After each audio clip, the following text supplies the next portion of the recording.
fact. Police can actually monitor a criminal suspect's every movement right from the comfort of an office cubicle. Earlier today, the U.S. Supreme Court heard arguments in a case that will decide how and when police can use GPS tracking devices. And tonight, a stalking victim tells Fox 6 investigator Brian Polson how GPS saved her life. Now, Brad and Ann, no one doubts the power of satellite technology to help police track the movements of a criminal suspect. But what if they wanted to track you for no reason at all? They can. Now, the nation's highest court is about to settle this epic battle between public safety and personal liberty.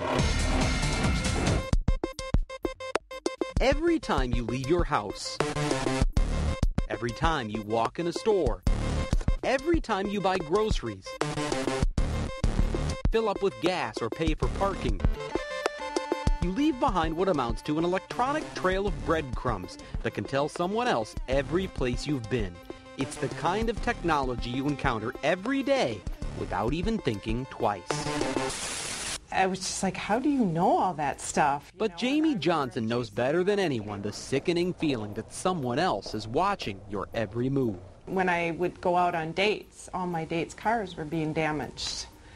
And then they would be harassed after that.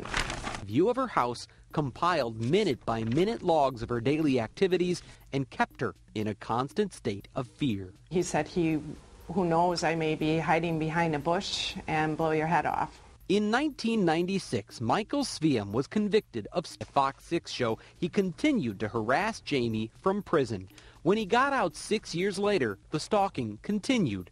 Only this time, he was more careful, calling from payphones and never identifying himself. And I answered it, it would hang up. Sveum had learned how to intimidate his victim without getting caught. There wasn't a lot they could do until they did the GPS. It was 2002, and a Madison police detective was about to make Wisconsin history by using a GPS tracking device to stalk the stalker. She attached a device similar to this one under Sveum's car. Weeks later, police retrieved the device and used the data it had recorded to place Sveum at the very payphones that were being used to harass Jamie. The GPS data helped put Sveum back in prison. And potentially saved my life. Since 2002, GPS tracking has become a popular tool for police to catch stalkers, armed robbers, serial burglars, even murderers. It is both more powerful and far cheaper than relying on old-fashioned surveillance. The cost to taxpayers is immense. Todd Morris is the CEO of BrickHouse Security, a national vendor of GPS systems with hundreds of law enforcement clients across the country. If you have 3 undercover police cars with 2 detectives in each one following one person for 24, 48 hours, the overtime costs and just the basic costs are astronomical. In the Sveum case, police had to wait until they retrieved the device to find out where he'd been. Today's tracking devices offer real-time feedback that police can monitor from a computer screen or smartphone right in their squad car. Devices are smaller, more efficient.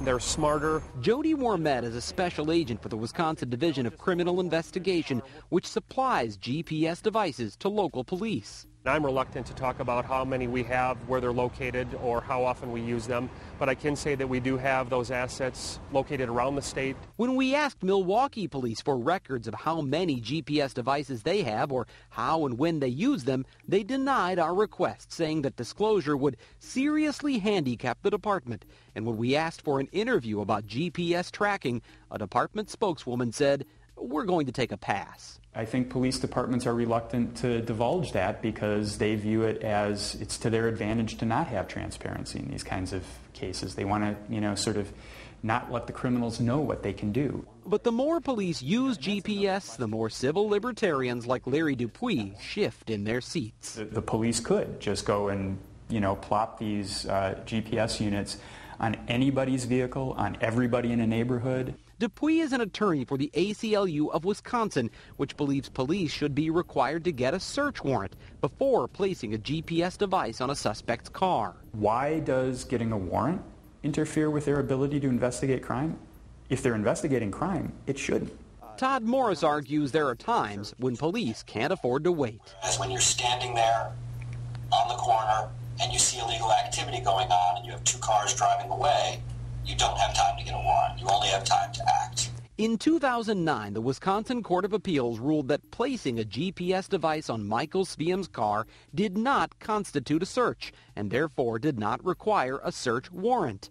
The state Supreme Court later sidestepped the issue, giving police free rein to place a GPS device on anyone's car for virtually any reason, as long as the vehicle is in a public place. They park in open spaces that are not considered private property, and we try and use that to our advantage. Federal courts across the country have come to a similar conclusion, but not without reservations. One federal judge wrote that the potential for GPS to be used for mass surveillance makes, quote, the system depicted by George Orwell seem clumsy by comparison.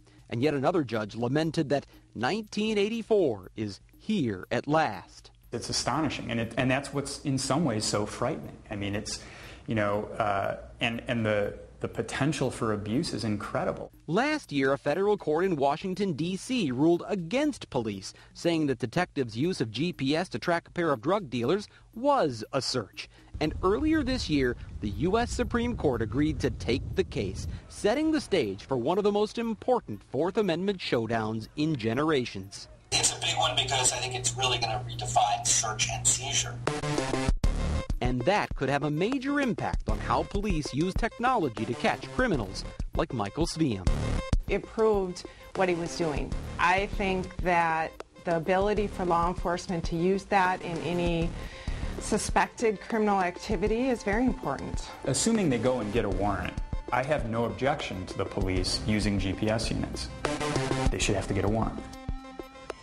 During oral arguments this morning, U.S. Supreme Court Justice Stephen Breyer told a government lawyer, if you win this case, there is nothing to prevent the police from monitoring 24 hours a day the public movement of every citizen of the United States.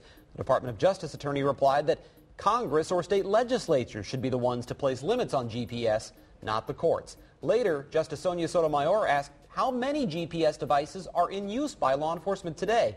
The government's lawyer said he could only speak for federal agencies, but said it's in the, quote, low thousands. He said it's not a massive universal investigative technique, at least not yet. Well, you couldn't get that question answered. I mean, they're reluctant to talk about it. Yeah. Well, getting back to the Supreme Court case, when do you think, any idea when we might hear or see a ruling? In this particular case, in a lot of cases like this, it usually takes the High Court a couple of months, 2 to 4 months probably, after oral arguments to issue an opinion, so probably not until sometime this winter. In the meantime, though, you can read a full transcript of today's arguments on the Supreme Court website, and we have a link at fox6now.com. Okay.